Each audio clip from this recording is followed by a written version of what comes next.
welcome back to the Counter Narrative, where we delve deep to challenge misconceptions and share powerful stories. I am Rehanat Ojo Oba. And I am Oluwabukumi Tiara Oluwafade. Today, we are joined by two phenomenal activists and advocates for girls and women, Cate Nyambura and Jama Jack. It's nice to have you here. Catherine or Kate, as she prefers, is a Pan-African feminist and the curator of stories of girls' resistance for East and Southern Africa. Gemma has been pivotal force in editing and compiling stories from West Africa as well. Welcome to the show, ladies. Thank you. Thanks for having us. Thank you so much. It's lovely to have you here. Jama Jack is a communication specialist, gender justice activist, and feminist storyteller from the Gambia. She's a content strategist and English content creator at Ayala, the platform for African feminists by African feminists. Ladies, tell us.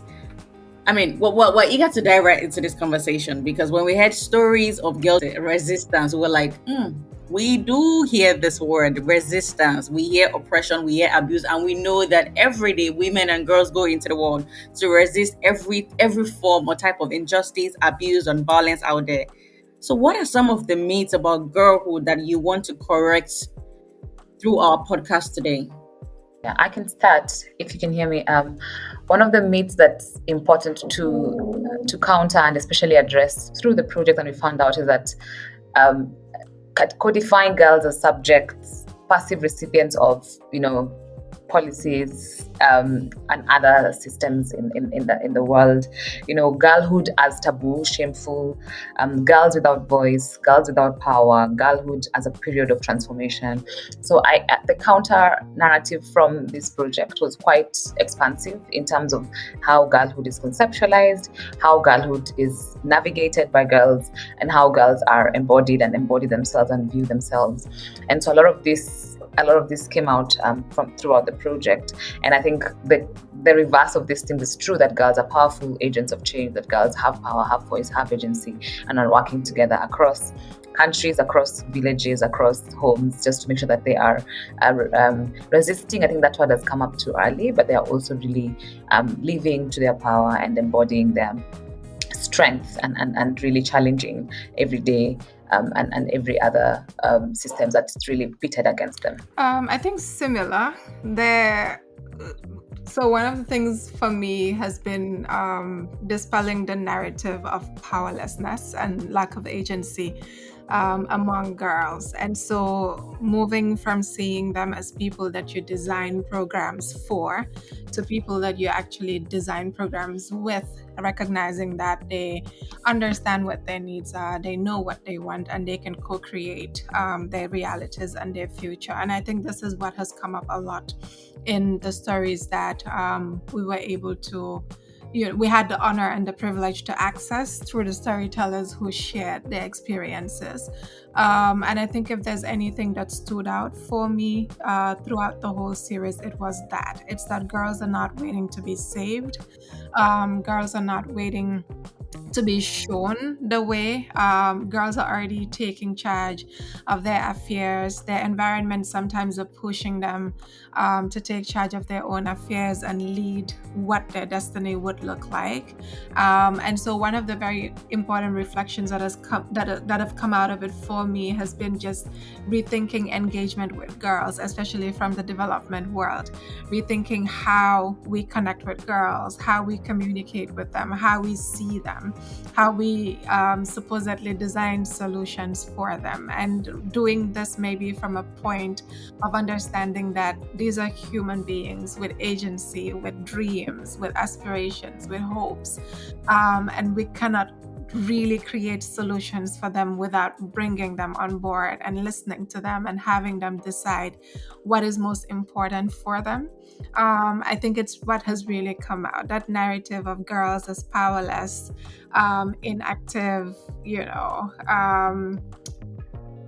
a group of people without agency is a narrative that needs to change because the reality is absolutely different. Okay, that was a very powerful answer. I think what struck me was when you said that girls are not waiting to be saved. There's this helplessness that people think, oh, girls are just waiting, they're just there and open for somebody to come save them. But from what you're saying that they're actually taking active steps to save themselves, which is quite impressive, to be honest. So thank you for that answer, Jama. So yeah, girls resist because to resist is to live, to breathe, and to be in the world as a girl. Now, tell us about the girl resistance project. What's it like? What are you doing with the project? So the Girls Resistance Project was conceptualized as a platform, as a compilation of life histories of girls and girls really throughout different life stages, in terms of girls who are currently girls, people who've gone through girlhood, and people who have really transformed the ways in which we perceive girlhood and we perceive girls. And so compiled and coordinated by curators across the world, and just making sure that we are delving deep into the stories of girls across different regions. For my part, I was curating the East and Southern Africa region, and really looking at the complexity of girlhood across different times in the region, across different thematic issues, across different day-to-day engagements. And so it was just to lift up the ways in which girls resist, and girls resist systems that from the time they're born are meant to subjugate them, right? And stepping up to show leadership in terms of simple acts, daily resistance, for example, how girls are perceived and how girlhood is perceived, and how you present yourself in a world that's always told you to dim your light, in a world that's always meant to take away your power, and how girls step up to challenge those very day-to-day depictions of girls in terms of how I put on my hair, how I access opportunities to better myself in terms of education, how girls really actively are aware of their surroundings and how those surroundings are pitted against them. For example, girls engaging in social movements, girls demanding education for themselves and other girls fighting violence in terms of interpersonal violence, in terms of harmful practices like child early forced marriages, girls revolutionizing how girls should be represented in public life, how girls have also worked across generations to, for example, learn from older feminists and carry that legacy. And so across the world there was that, first of all, just visibility of girls as actors of change and as people with power. And then secondly, also trying to look at ways in which resistance emerges in terms of girls resisting violence, in terms of girls organizing and actively seeking a place in a world that recognizes their existence.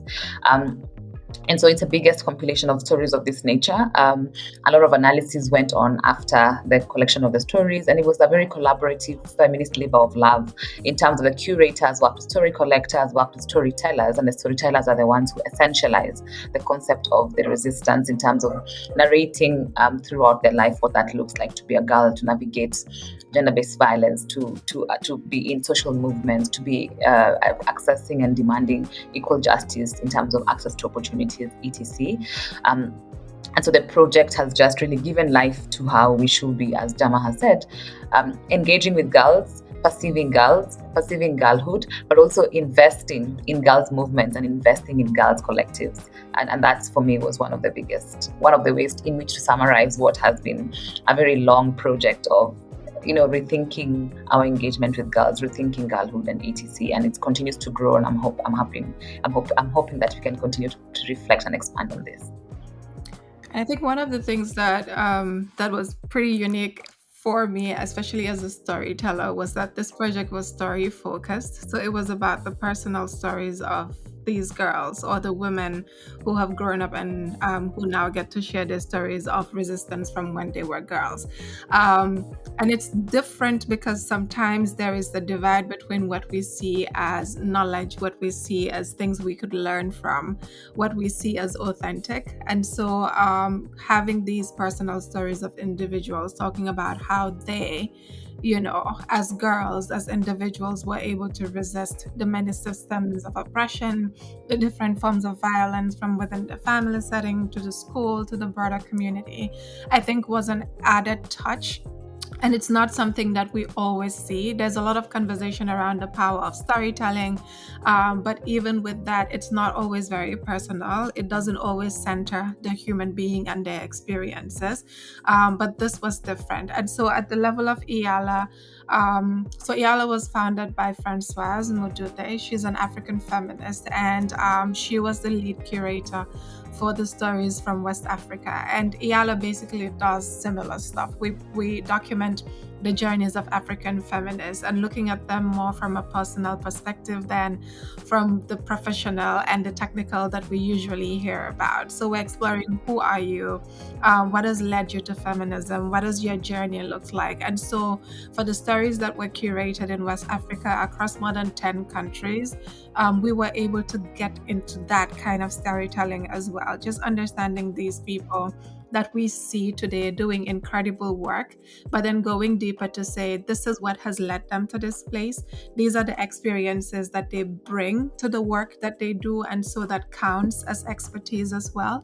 And we did that, like Catherine has said, I think the project has taken on so many lives, and at every stage of the journey, there's more and more people who are coming on board to be a part of, just designing and curating what it looks like. And just to share for IALA, for example, after the collection of stories was done, the analysis was done, we were like, these are very powerful stories that we can put out there. And it's very much in line with the kinds of conversations we're already sharing with African feminists. And so we decided to do a whole IALA editing process, and with the consent of the storytellers, then put out the stories in IALA format. And basically sharing these journeys and these experiences of people. And even for those who are like pretty well known, it's details they're sharing that maybe people have never heard about before, that people have never thought of before. And I think what the project has done is really just create a deeper understanding of who people are, how we do this work, how we come to the work, what our motivations are, and what keeps us going even as we continue resisting. So I think it's been a very unique thing to observe from a storyteller perspective, and it's very different from what we would usually see in the space where a lot of priority is given to figures and data and statistics, and not enough space created for the personal stories and the lived experiences of people, which is the everyday reality that we need to address if we're to dismantle the systems of oppression that we talk about all the time. Well, that was an encompassing answer, to be honest. And I think I like the fact that you talked about how people do not pay attention to stories and lived experiences now. People just tend to focus on the data, the statistics, and they don't get into the depth of what goes on with people. So I like what you're doing with the girls' resistance, where you're sharing stories, real life stories of girls. It's a wonderful thing you're doing, to be honest. It's mind-blowing, actually, and it's so sad to know that the women before us have been resisting. Even the we are doing the same, and even the girls that are coming behind us are still going to do the same. We can talk about it from now till tomorrow, but it's really unfair, and it's because the system is deeply rooted in patriarchy and misogyny, and then with the rise of incels, it's like sometimes it breaks my heart knowing that our children are likely to face these oppressions till it's a circle, because it seems that the manosphere is not going anywhere. It's sad, but we would not stop doing the incredible work that we all are collectively doing. So well done to you both. That was a lot, really. So Catherine, could you walk us through the process of creating stories of girls' resistance and collaborating with a global team? So for the project, we had curators from across different regions and really geographically as the world is currently conceptualized. And it was really curators were just more like focal points and trying to be epicenters for how the stories will be collected in the regions. And so there are curators who worked actively with story collectors. Story collectors were helping the curators, one, just design and curate some of the ways in which the work will be positioned and held in the regions and conceptualized in terms of the thematic issues to bring out, the kind of different voices to bring out, the kind of complexities in the regions that really are driving girls' resistance, and also the storytellers who are really at the source and in the power of the project. As Jama has said, it was really based on people's personal stories, daily lived realities, and journeys along their lives, depending on where they're at different ages. And so for the East and Southern Africa, we had approximately around 17 stories of girls who have worked across social movements, who are currently at that time were girls, but also who are, older feminist activists who their stories would show us and show up in a way that it's clear to say that some of the feminist contributions has been erased because we don't see girls' contributions as valid, or we don't necessarily pay attention and invest in it. And so it's just a ways in which we undermine and undervalue labor, especially labor from women and girls in their diversity. And so really situating this resistance in terms of personal stories of how people have navigated the patriarchal world daily in terms of addressing or facing or just challenging violence, in terms of contributing social movements and what that has looked like. For example, the fight for colonial struggles in our countries in many places, we don't often hear the sheroines and the sheroes of those stories, but there's a lot of contribution from those from that. Apartheid in South Africa, democracy struggles, human rights struggles, and so really giving power and voice to younger feminist activists whose contributions may not be as well known, but also giving power and strength, and also just understanding the daily navigations of young feminists as of now who are building movements in their countries, really changing the landscape of how we perceive social movements, and also giving visibility to the current contribution in addressing social injustices, and also again centering the stories of girls who are just girls and existing, and how they see and perceive life and how they learn from the past experiences. And so that compilation was the first part, story collection, and then the next phase. So once stories were collected from different regions, the curators came together globally for an analysis to see what themes were coming out, what stories we were holding, and how best to take that forward in terms of the themes to really that were cutting across regions, the stories and the connections that really were being put out, and the themes and the kind of narratives that are coming across. So narrative building and also analysis, and that was quite an extensive process, initially done together physically, but also continued later over and over. And what the story has done, if you look at the website, is also just pick out the nuggets that are similar, that you see that across the world the patriarchy is the same but different shapes and form, but and you could see from the various storytellers that it's the same animal, just maybe different stripes. And that really was some of the things that we wanted to bring out, that girls across the world share the same struggles, but also they share the same quest for a different world. And then afterwards, after the story analysis, there was dissemination. A lot of the storytellers were telling their stories, but also there were so many other girls in their communities, in their movements, who would identify with their stories, with their experiences. And so going back as a form of accountability to situate these stories in larger communities, in larger movements, in larger situations, in larger countries. And so we had story dissemination, where story collectors and storytellers really came together to go back to their communities and share their stories and amplify some of the things that they felt could be addressed collectively. And so increasingly later, after the dissemination, there has been different ways of also disseminating publicly across the world through different tools, like launch of the book, the podcast that we're doing, and just putting out different products and different elements that get different policymakers to understand girlhood, understand how to engage with girls' movements, get funders thinking how to meaningfully invest and support girls who are really resisting, but not without much support, because of how they're perceived. The power they hold isn't always acknowledged, but also the work they do isn't always invested in. And then finally, just for us to have this visibility of the work of what girls are doing, of who girls are. And so over the past course of 5 years, the story of the Girls Resistance Project has really taken different shapes. But at the conception of it, it was just a story, a life history documentation of girls' resistance, and it's really taken different shapes. And what is the most powerful thing about the project is the collaboration across different spheres. I think also a depiction of how process can center human beings, but also center feminist process in terms of participation.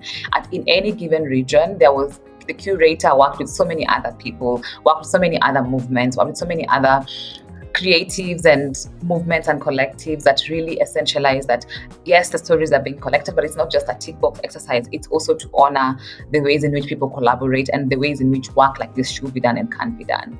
And I'll pause there, and maybe Jama can add. I'm getting that. I think you've covered everything on process. So I could share also a bit from the IALA perspective, like Catherine mentioned, and I talked about earlier. I think at every stage of the process, there's new people coming on. So for example, from my experience, I wasn't part of the curators group, but that is something that I engage with now. And I think one of the things that has stuck with me through the process, because this is also something that's important to take in, is just the heaviness of being in contact with these stories, doing the editing work for these stories. I remember the first story I edited was actually one for someone that I know and I'm very close to, and I'm experiencing this story from a different perspective and learning new things about her. And it took me weeks to get through this editing process because of just how heavy each of these stories were. And this was the same for my colleagues who were also doing that work, to publish 12 out of the bulk of stories that we had from West Africa and share them publicly. And so there was a lot of emotional labor in that part of the process that also needs to be acknowledged, because one of the things that we sometimes forget in this space is that the people who are doing this work and coming into contact with some of these stories are also people who may have experienced similar forms of violence, who may be very familiar with some of the contexts that are being shared, with some of the experiences that the storytellers are sharing. And so in the end, it's really a reflection around the universality of our experiences. Even when we go into detail, there might be differences, but then there's a universal struggle. And so there's also universal resistance, and it might look different for different people depending on who you talk to.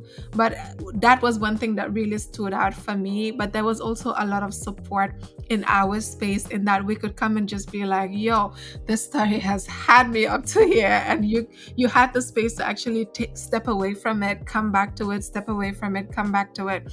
But there's also a lot of care, I believe, that went into curating these stories, and ensuring that it wasn't the usual extractive methods where you go and you carry somebody's personal life story and you put it out there. It benefits you, it doesn't necessarily benefit them. In the stage where we put out the stories on IALA, there was a very collaborative process with the storytellers all over again. And this was, I think, about 2-3 years after the initial conversations with them happened. So there was a whole new level of getting new consent to then publish the stories in the new formats that we had envisioned. There was collaboration in terms of, even after editing the stories, sharing back to them and saying, we want you to read every single word of these stories and let us know, are you comfortable with what we're putting out in public? Do you want us to remove anything in the time that has passed? Has anything significant or anything happened in your life that you want us to include? So there was a lot of collaboration, right to the point where we published and even engaged the storytellers in terms of disseminating to their own communities and audiences. And I think it's really reflective of what kind of work can happen when there's a lot of care and a lot of intention that goes into the design of some of these projects. And just wanted to share that it was sometimes difficult, at least for the level that I was engaged with, and I imagine it is what it has been through the process, because the stories are difficult. The stories are, they're very heavy. These are things that people are still dealing with. There is the issue of being re-traumatized and triggered to just deal with your own experiences all over again, simply from reading somebody who's experienced a similar experience. But there was also communities that were created even for ourselves, in terms of just how we care for one another, how we show up for one another. And sometimes it also meant there were delays in terms of the timeline for when we wanted to publish the stories, but we're like, this process is important, the feedback process is important, and we're gonna give it the time it requires. And so there are a lot of lessons learned in terms of just process, and what these things could look like, what real feminist storytelling could look like, in terms of design and the care that goes into it, the intention that goes into it, and the collaboration that happens right onto the end, and ensuring that people are still the owners of their stories, even if they're sharing it for greater public engagement. I'm very eager. I really, Tiara, I'm very eager to speak. Speaking of men, you said, Jama said something. You said wherever women go, they will experience violence. Unfortunately, that's what we have to deal with. And in your conversation where you said, we find it so sad that women's joy gets stolen and they control how we dress, how we behave, how we laugh, and all of that. Recently, I've seen so many posts on women who take into jogging or exercising, and you hear comments like, "Oh, I decided to go jogging at 5 a.m. or 6 a.m. and this happened." The recent one I saw was a lady who went jogging and she said that a man had put his foot on the road and then she tripped and she fell. I don't know if you saw that, Tiara. He set his foot for her and she tripped. Then so many women say things like, "Oh, when they are jogging or exercising, you see men stalking them or following them around, harassing them." And all of this thing, it takes them back home.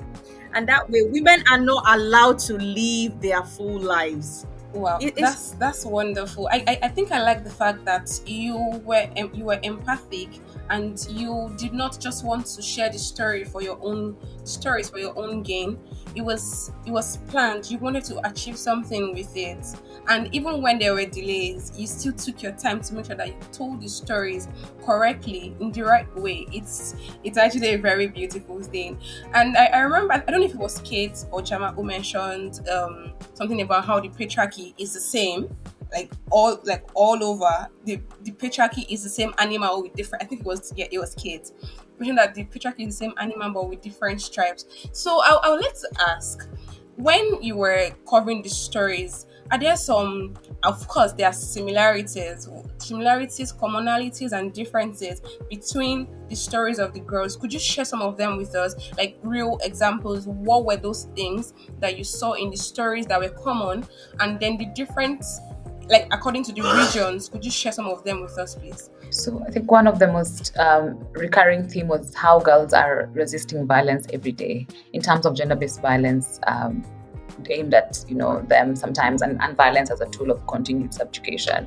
And so in many cases there are girls who are really just fighting to make sure they break harmful cycles of child early forced marriages and choosing to go to school across and sometimes girls who are also just pushing back on sexual violence at homesteads, in personal relationships. And so that was quite a recurring theme, and also very much aligned with statistics. We know of 1 in 3 women will experience violence in their lifetime. And so it shows that this violence really starts at girlhood. Secondly is how many of the storytellers, really their points of resistance were as simple as choosing to go get an education.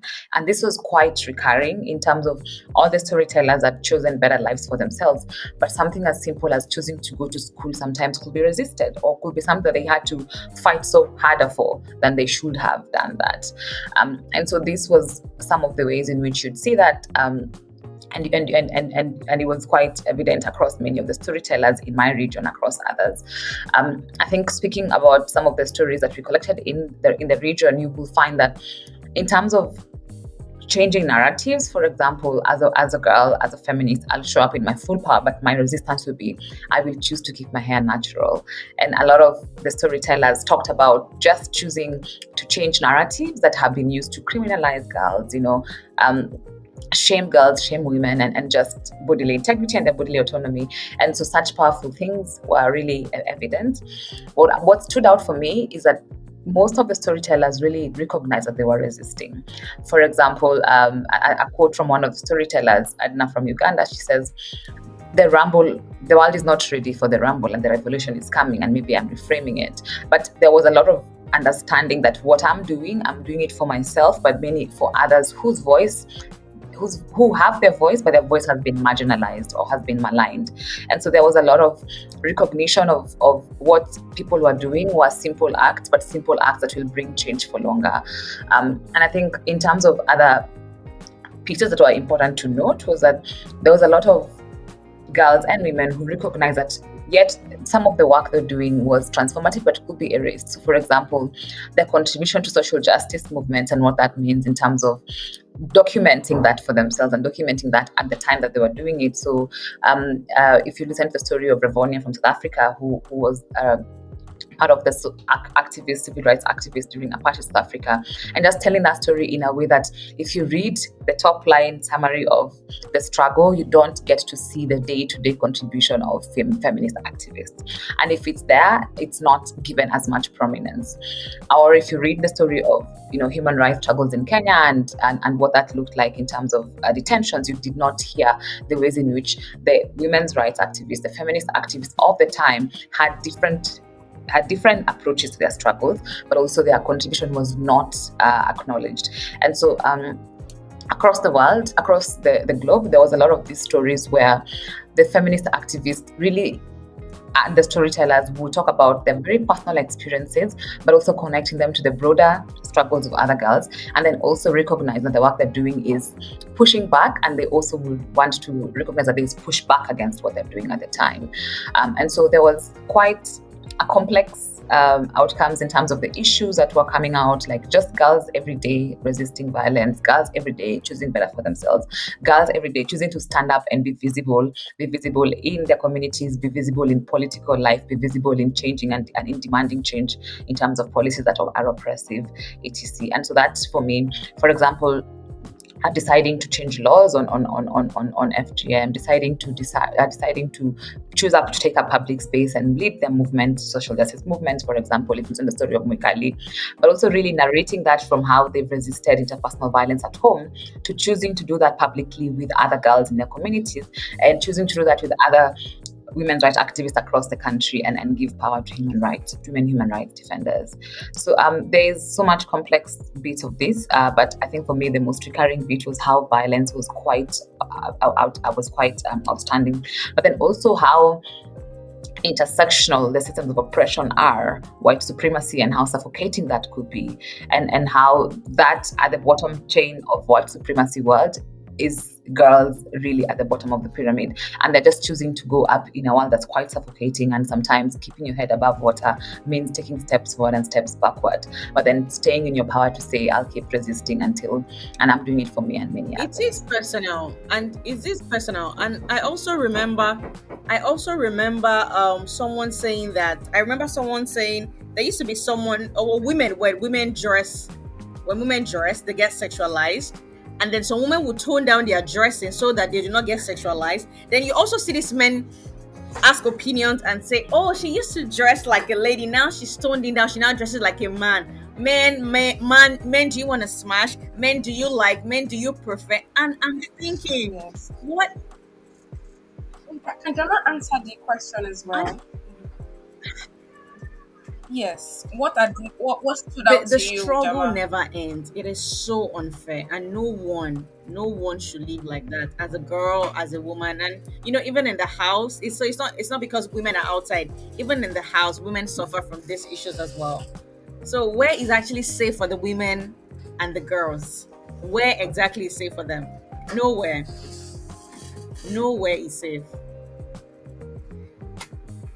It's exhausting. It's not fair. It is exhausting, and like I said earlier, we have to keep putting in the work. The fight is not ending, because look around you. How many men, how many boys are not misogynistic? When I see so many boys or men get picked up for crimes against women, violence against women, and I'm just like, you can just be home watching TV. Why did you choose to do this? Why did you choose to toe this path? Zero respect to women and girls, and now we have the incel movement. It's a whole lot of work we have to do, and I'm glad that we have girls who are resisting. And this brings me to my next question: what dreams and hopes do these stories reveal about the girls' vision for a better world? I think one of the things that stood out for me across the stories from the different regions was that the storytellers have not stopped resisting. And so they were narrating stories of resisting when they were girls. A lot of them are now people in their 30s and their 40s and their 50s, but they're still resisting. And so for me, it's really just the continuity of that violence. It's a reminder of what's changing and what's not really changing.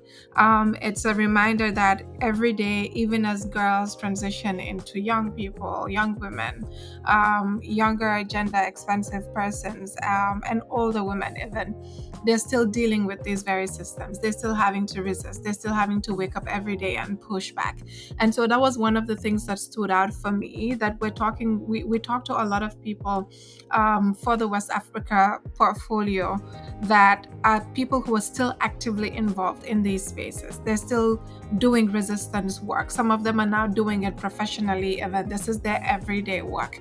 But they're doing this professional work while still having to deal with their personal spaces and resisting the violence that they face in these spaces. I think another commonality for me is just the different spaces where we see violence happening, but also just what things the people were resisting. So we saw a lot of violence, a lot of resistance happening from within the home.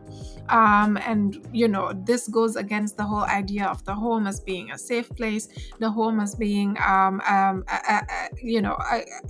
sort of like a haven for girls, where they're able to feel safe, where they're able to be protected, where they're able to live their best lives. But then we saw, I think across West Africa, a lot of the people that we talked to, if not all of them, shared stories about facing violence at home. But there was also what was happening in school, what was happening in markets, what was happening on the streets, what's happening in the workplace. And so there's a broad range of spaces. And I think it really just pointed out again how wherever women go, wherever girls go, there is violence, there are things that we will need to resist. And so these are things that stood out for me. I think in terms of themes in general, we saw people resisting simply for identity. This is who I am, this is what I want to be, whether it is about their sexuality, whether it is about religion. We saw a lot of that. People resisting against being forced to become a certain thing when it is absolutely against or the opposite of what it is they wanted to do. We have stories of people even threatening, very, very serious actions if they are not allowed to pursue what they wanted. And so there were very, very strong examples of resistance that these girls shared. And interestingly, these things were happening when they were like, age 7, age 9, age 10. And it really just brings again to us how early we begin to face violence, how early we begin to be told what to do, who to become, how to present. I remember one of the stories from Niger where the storyteller was talking about how the girls were controlled in terms of how they laughed, so you don't have to laugh too loud because you're a girl. And I'm like, that's stealing our joy. And so every aspect of their lives is controlled. Your joy is controlled, how you sit is controlled, how you dress is controlled, and it feeds into all of the narratives that we hear about a woman's place, because it starts from when we are girls and what we are taught to do and what spaces we're taught to occupy. And then it leads to what we see when we grow up around what women are able to do, what we're able to lead, what power we're able to take back, because this is just what conditioning has happened. So a lot of that came out in terms of just how the home is a space for conditioning, and how a lot of the girls as well, for me, was interesting to see, wanted to be different from what they saw older women in their families represent. So you had a lot of the girls or the storytellers who told us, growing up, my mother was like yes to everything that my father wanted. She would never challenge him. She would take all of the violence. And I knew that I did not want to be that person. And so that was also motivation for them, to resist, and started from that age to rebel, even if sometimes they do it and they're beaten, which is also another form of violence. But then those were some of the things that stood out for me in terms of just what our environments can lead us to become, because it could very well be the opposite as well, seeing it as reality and thinking this is what is normal, and so this is what I conform to. And so those were some of the interesting themes that came up. But in general, for me, it's just the reminder that everyone is resisting just to survive.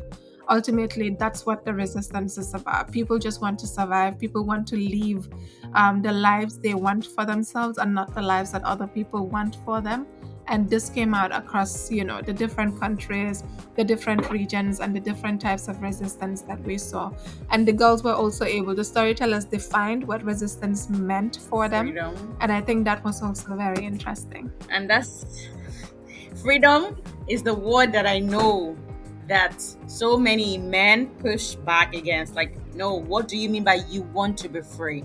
And you're just saying, I want to be free. I want to be able to make choices that suits me. I do not want to be involved in child marriage. I do not want to be involved in this form of injustice, oppression. I want to go to school. I want to get married at my own terms. I want to get a degree. I want to buy a car. I want to get my space. But you see these young men fighting back, and I'm thinking, why are you so angry at the life choice of a young woman? What is it about? What upsets you so much about a young woman saying she wants to do X, Y, Z with her life? It's like when they hear freedom, they think something else. I do not know. Maybe they are not informed enough or educated enough, but they fight so hard to ensure that women are caged, are boxed, are not living their full and awesome lives. I would never understand it. There is no word in which that would make sense to me, because in not understanding, it results into violence for women, and that's why it's really heartbreaking. The word freedom. You know how funny that is? Now, it angers them. You know how funny that is? Because I experience it too. I go jogging in the morning most times, and a lot of times the cat's calling. I had to get a noise cancelling headphone to be able to do it without any issue, because there's a lot of cats calling. I think last week or 2 weeks ago, I went somewhere I've never been to before, and it was one man was cat calling me because I didn't hear him calling me because of my headphones. He was running after me. There was other people around there who had to come to my aid. It was so funny. I was literally just trying to exercise. So it's it's more personal than we think, to be honest. Yes. I think the stories are quite evident, as Jama has said. Most of the storytellers were not telling of stories of the past. It was stories of the present and the future visions of the world they want. Evidently, we all want, and girls especially want, violence-free world, a violence-free world. But also that means for them having to take on the emotional labor of depicting and showing out to people how much violence they have to face, as the two of you have just articulated, is that the simple day-to-day microaggressions and overt aggressions that women and girls have to face through, and gender diverse persons as well. And also the simple point of Jama said, I want to exist as a person in my fullness and my full identity. I don't want to be subdued. I don't want to be boxed. I don't want to be limited. I don't want to be, I don't want to be, put down and stepped upon. And I think in a patriarchal world, there has been different codes for setting those systems up of oppression. Some of them very overt in terms of violent, like hate crimes, but some of them very subtle in terms of how you laugh and how you present. And girls are resisting to say we want to exist in our full power, but also we want to exist in a way that, in a world that this system that we've all come to normalize and codify, we have to rethink that world together. And for many girls, they are rethinking that world and starting to showcase what that looks like in terms of, I will come in public and present myself and showcase that the place of the girl is in public and in the revolution that's currently going on. And so that dream of I want to exist was very evident, and I want to exist for myself and those who come after me. And I think feminist movements have been built on those kinds of legacy of, we all stand on very strong shoulders of feminists who came before us, who refused to stand the ground of oppression. But then secondly is to say, we want to also address the current injustices of we don't have equal access to opportunities like education, or we don't have equal access to engage in political and public life.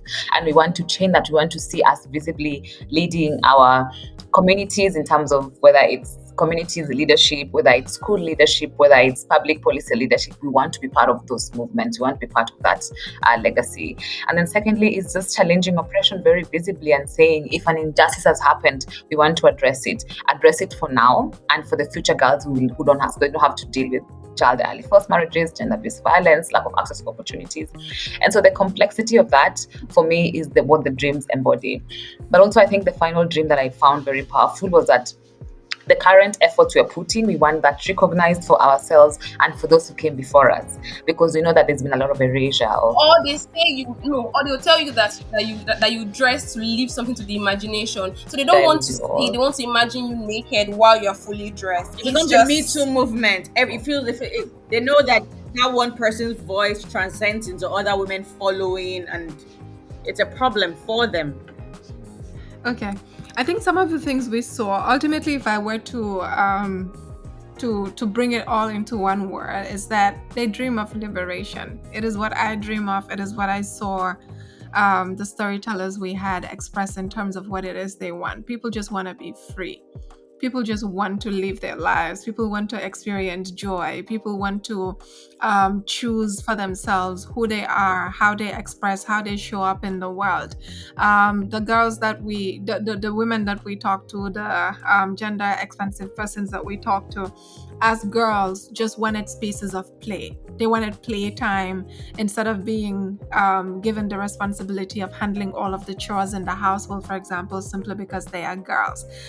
They wanted access to quality education. They wanted to be protected from harmful practices like FGM and child marriages. They wanted to be free to express their sexuality that was outside, the binary that is forced within our societies. They wanted to choose their own religion. They wanted to choose how they wanted to worship and what they wanted to worship, and if at all they even wanted to worship at all. Girls wanted to lead. We saw very I think among a few of the storytellers we had, a lot of them telling us in school, when it was time to choose a leader for the class, it was always structured such that the first person is a boy and then the deputy is who the girl is. And we saw a lot of them standing up to this and resisting and changing these systems, even within the school system that's supposed to provide education, that's supposed to lead to change. But generally also we saw girls just desiring safety. Safety in their homes, safety in public spaces, safety within, contexts where people have experienced conflict, have experienced war, and you've seen the roles that they're playing, even as girls, to build peace within their communities, to build peace between different communities, and even doing it internationally. But I think in essence, for me, it's really just freedom. Freedom is what the dream is. Liberation is what the dream is, from all of these systems that hold women and girls back, from all of these systems that want to tell us who we are, what we should do, and the limitations within which we should stay. And if anything at all, those are the dreams that I saw. All of them very valid, all of them dreams that we should continue to work to ensure our world facilitates for every girl that's coming after us, but also even us as adults, the things that we're still hoping for and fighting for. But it's really just that freedom. So I think just going back to the point about there are women who are okay with the status quo, rightfully so, because there is a cost to resistance. I think we can talk about resistance in ways that it's positive, but also we know there's a cost to it. The backlash sometimes to girls is bodily harm. In terms of when you refuse the cage, then there is much more force to get you back to the cage. And so for most women, the ones who step in public to resist, they do so in service of others, but sometimes at very large cost. I don't know. And so I think the ones who don't resist actively sometimes support in different ways. And so I understand the way patriarchy is codified is such that there are small benefits of aligning, right? We have good women and bad women, and the good women are the ones who align. And so I think sitting with that complexity of resistance, first of all, you shouldn't have to exist, I think, right? We shouldn't have to resist to exist at the very basic level. But when we do that, we know that we're doing that at a risk of some sort. And I think what these stories have come to show is that the girls who resist, they do that at sometimes large cost to themselves, but in many cases, great benefits as well. And I think it would be great for us to sit with the complexity of resisting is complex. It has a cost to it, but also in many cases, it leads to more punishment, right? We know that a lot of women human rights defenders, feminist activists sometimes have to go to jail for simply asking to exist or for simply pushing back on these things. And so just to say that I think in a patriarchal world, we hope that more can resist, but also when they don't, sometimes they're also just trying to exist as well. And I think that's also the complexity of living in a world that's constantly trying to push back.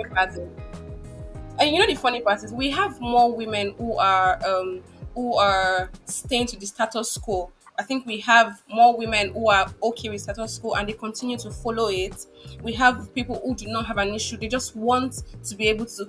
We have women like that.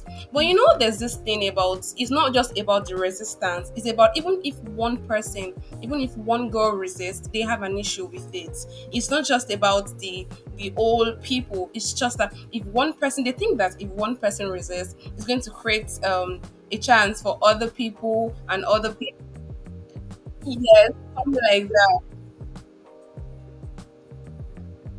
Exactly. Yes, it is. And it's so heartbreaking that girls are not allowed to be children.